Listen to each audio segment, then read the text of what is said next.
My name is Diane Charkiw. I'm with Voice for Animals Humane Society in Edmonton, Alberta. We're a grassroots animal rights organization, and our aim is to educate the public and campaign against all forms of animal abuse and exploitation, whether that be food, fashion, experimentation, and of course entertainment, which this would fall under. But I mean, she's suffering physically and emotionally and psychologically. Her health is deteriorating, like we see with just about every captive elephant. She's got the typical problems that are associated with zoo captivity: foot infections, foot abscesses, arthritis, obesity. She, of course, is displaying the stereotypic behaviors like rocking, swaying. We've seen her banging her head up against the enclosure repeatedly. And these problems that she's got are not acute problems, they're chronic. She's had them for many, many years. They're just getting worse, and the only place for them to go is downhill. This is a social animal. There's many studies by experts, and it's well understood now that elephants are very, very much like human beings in their social needs. So that would be you or I living alone our entire lives without any other humans to interact with, and that is just wrong. Study after study, and some very renowned people have said that an elephant being solitary, a female elephant being solitary, is not healthy for them. The American Association of Zoos and Aquariums, as well as the Canadian Association of Zoos and Aquariums, as well as the province of Alberta's own zoo regulations, they all state that female elephants should not be kept alone. Well, Lucy is being kept contrary to that regulation and that guideline. Valley Zoo is a member of CAZA, and we want to know why they're not following that regulation. Okay, there's several reasons why Lucy's needs can't be met here at the Valley Zoo. First of all, the space is a big issue. Her enclosure is a half acre at best, which is grossly inadequate for an elephant. Her enclosure is boring, it's barren. I mean, if you go visit it, it's depressing. She has nothing to do, she doesn't have space to move around. Now, the keepers do take her for walks. However, that doesn't even come close to the exercise that she would be getting if she had the free choice. For example, at the sanctuary, the elephants, they can walk all day if they want, and it's their choice. They can walk where they want, when they want, kind of thing, and Lucy does not have that option, and she's not getting enough exercise. Edmonton, Alberta is no place for an elephant. She shouldn't be here. She shouldn't ever have been here.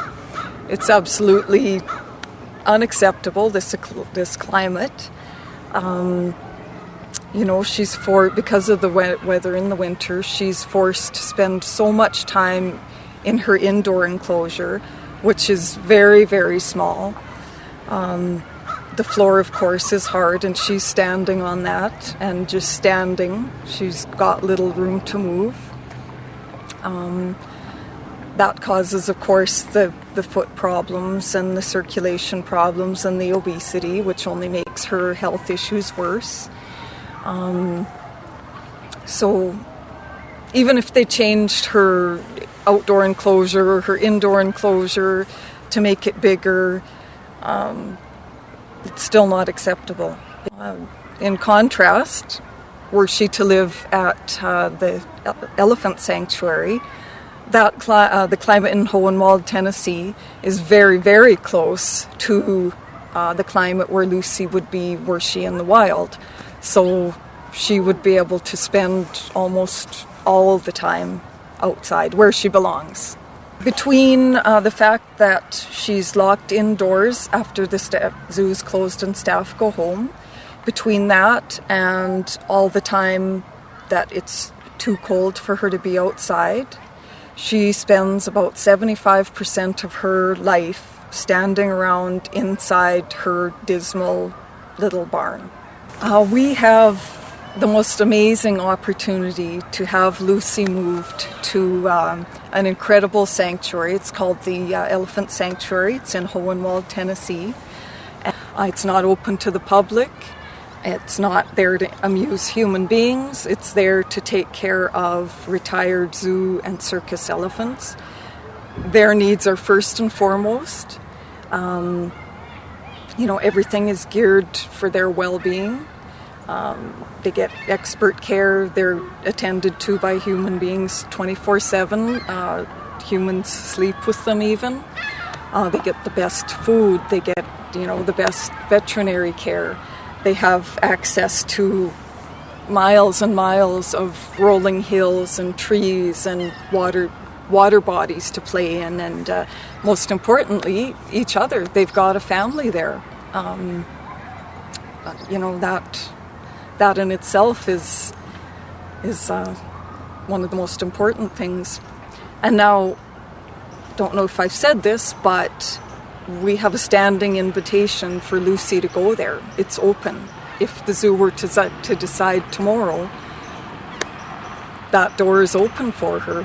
And as well, that also includes her transportation down there, would be at no cost to the City of Edmonton. That would all be taken care of by the people at the sanctuary. They've transported, 20 elephants so far safely. They've got a specialized trailer that was designed and donated exactly for that purpose. She would be attended 24/7 on the trip, not only by sanctuary staff, but I believe as well zoo member would be with her, so she has a familiar person. So it's an outstanding opportunity, and it can't be passed up. Another argument that we hear a lot is that she's too bonded to her keepers, and she just wouldn't thrive without them, and that we're not saying that there isn't a bond there, because of course there is. They've cared for her, and she's been their only companionship, so sure, we're not denying that. However, it's a little bit ludicrous to think that she would not be able to form new bonds with the very dedicated caregivers at the sanctuary, not to mention elephants. Maggie is a good example. Maggie spent over 10 years by herself. Her companion died from foot infections. Pretty typical. Anyway, after spending 10 years in solitary, Maggie was moved, and check out the Pause website. She is thriving, and it took her only a matter of days before she was in with the girls and just right part of the group, and even singled out a few elephants that she was particularly good friends with, and now she's enjoying all of that, being able to play, being free, and how can that not be better than a human caregiver?